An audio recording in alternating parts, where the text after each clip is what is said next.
Hello viewers, তো কেমন আছো? চলে এসেছি নতুন আর একটা রেসিপির ভিডিও নিয়ে।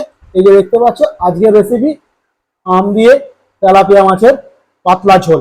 তো একদম পুরো তোমাদের জন্য নতুন রেসিপি নিয়ে চলে এসেছি। বাই দ্য ওয়ে, আমি মনোজ, আর তোমরা দেখছো মনোজের রান্নাঘর ইউটিউব চ্যানেল। একদম পুরো সিজনের আম, আর এই গরমে আম দিয়ে একদম অসাধারণ একটা রেসিপি, তোমাদের সকলের খুব ভালো লাগবে। তো চলো শুরু করছি আজকের রেসিপি, আম দিয়ে পাতলা করে তেলাপিয়া মাছের ঝোল। তো সবার প্রথমে আমি এখানে নিয়ে নিয়েছি তেলাপিয়া মাছ, আর মাছটা ভালো করে কেটে ধুয়ে নিয়ে এর মধ্যে দিয়ে দিলাম আমি অল্প পরিমাণ নুন আর অল্প পরিমাণ হলুদ। এবার এটাকে একটু ভালো করে ম্যারিনেশন করে নেবো, যেরকম সিম্পলি আমরা বাড়িতে সবাই যেভাবে মাছ ম্যারিনেশন করা হয়।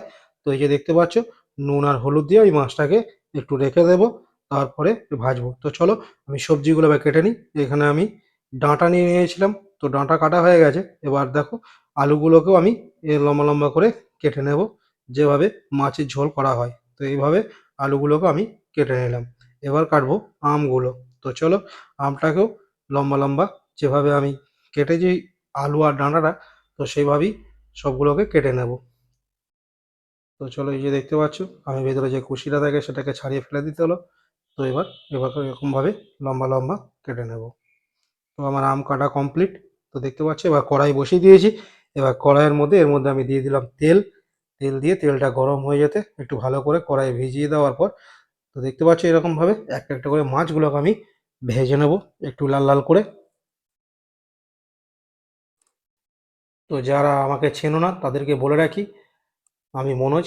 আর প্লিজ, এটা আমার মনোজের রান্নাঘর ইউটিউব চ্যানেল। তো প্লিজ চ্যানেলটা তোমরা সাবস্ক্রাইব করে দিও। আর যদি ভিডিওটা ভালো লাগে তাহলে অবশ্যই ভিডিওতে একটা লাইক করে দিও আর কমেন্ট করে দিও। আর চ্যানেলটাকে একটু সাবস্ক্রাইব করে দিও প্লিজ।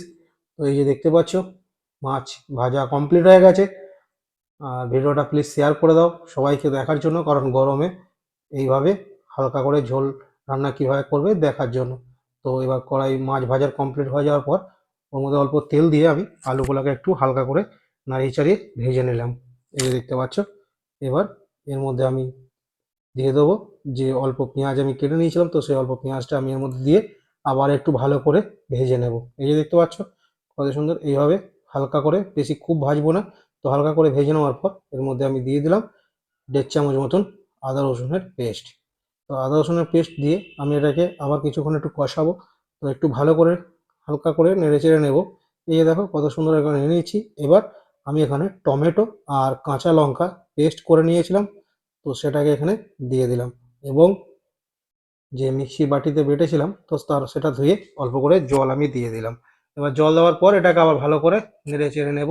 এই যে দেখতে পাচ্ছ, একটু যখন ফুটে আসবে তখন এর মধ্যে দিয়ে দিলাম আমি স্বাদ মতো নুন, 1 চামচ হলুদ, 1 চামচ জিরে গুঁড়ো, হাফ চামচ মতন ধনে গুঁড়ো। আমি এখানে লঙ্কা গুঁড়ো বা কাশ্মীরি লঙ্কা ব্যবহার করব না, কারণ এই গরমে আমি কাঁচা লঙ্কা পেস্ট দিয়ে রান্না করবো এটা। তো সেই জন্য দেখতে পাচ্ছ আমার কষানো কমপ্লিট। এবার এর মধ্যে আমি দিয়ে দিলাম আলুটা। বা আলুটা দিয়ে আর একটু ভালো করে নেড়ে চেড়ে নেবো। তো এই যে দেখতে পাচ্ছ, আলুটা নেড়ে চেড়ে নেওয়ার পর এর মধ্যে আমি দিয়ে দিলাম ডাঁটাগুলো। ডাঁটাগুলোকে একটু কষাতে হবে, তো সেই জন্য ডাঁটাগুলোকে একটু ভালো করে কষিয়ে নেব।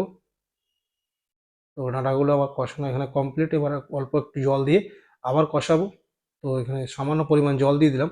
জল দেওয়ার পর এই যে আবার এর একটু ভালো করে এটাকে কষিয়ে নেব।